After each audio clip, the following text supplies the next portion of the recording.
રાજકોટની ઘટના બાદ સુરત ફાયર વિભાગ એક્શનમાં આવ્યો છે કે જેમાં સુરત શહેરના અલગ અલગ વિસ્તારોમાં ફાયર સેફટીના અભાવે સીલિંગની કાર્યવાહી કરવામાં આવી રહી છે। દિલ્હી ગેટની હોટલ ડાયમંડ પ્લાઝા સીલ કરવામાં આવી છે। તેની સાથે એશિયન ટેક્સટાઇલ માર્કેટમાં બેઝમેન્ટ, ગ્રાઉન્ડ પ્લસ ચોથો માળ સીલ કરવામાં આવ્યો છે। રાજકોટમાં બનેલી ટીઆરપી ગેમ ઝોનની ઘટના બાદ તંત્ર હવે સફાળું જાગ્યું છે। દુર્ઘટનામાં 33 જેટલા નિર્દોષ લોકોના મોત થયા હતા। આ ઘટનાને લઈને હાલ સમગ્ર રાજ્યમાં ભારે શોકનો માહોલ જોવા મળી રહ્યો છે। ત્યારે હવે આ ઘટના બાદ તંત્ર એક્શનમાં આવ્યું છે। રાજકોટ જેવી ઘટના હવે આગળના સમયમાં ન બને તે માટે તંત્ર દ્વારા કવાયત હાથ ધરવામાં આવી છે।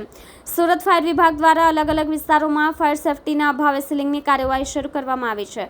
રાજકોટમાં બનેલી ભયાવહ દુર્ઘટનાનો અવાજ સમગ્ર દેશમાં ગુંજ્યો છે। હવે સુરતમાં તંત્ર ફરી એક વખત એક્શનમાં આવ્યું છે અને તેમના દ્વારા કાર્યવાહી કરવામાં આવી છે। ફાયર વિભાગ દ્વારા ફાયર સેફટીના અભાવે દિલ્હી ગેટની હોટલ ડાયમંડ પ્લાઝા સીલ કરવામાં આવી છે। વધુમાં એશિયન ટેક્સટાઇલ્સ માર્કેટમાં બેઝમેન્ટ, ગ્રાઉન્ડ અને ચોથા માળને સીલ કરવામાં આવ્યો છે। એટલું જ નહીં, ઉધના અનુપમ એમએનએટી સેન્ટરમાં આવેલ ક્લાસીસ, ક્લિનિક, જીમ સહિત 140 દુકાનો સીલ કરવામાં આવી છે। તંત્ર દ્વારા ઉધના અનુપમ એમએનએટી સેન્ટરમાં આવેલ ક્લાસીસ, ક્લિનિક, જીમ સહિત 140 દુકાનો સીલ કરવામાં આવી છે। તેની સાથે જ રિંગ રોડ ખાતે આવેલ ઋતુરાજ માર્કેટમાં 20 હોલસેલરની દુકાનો સીલ કરાઈ છે। કેમેરામેન હકીમ શેખ સાથે વસીમ હાસમીનો રિપોર્ટ, આઝાદ ન્યૂઝ, સુરત।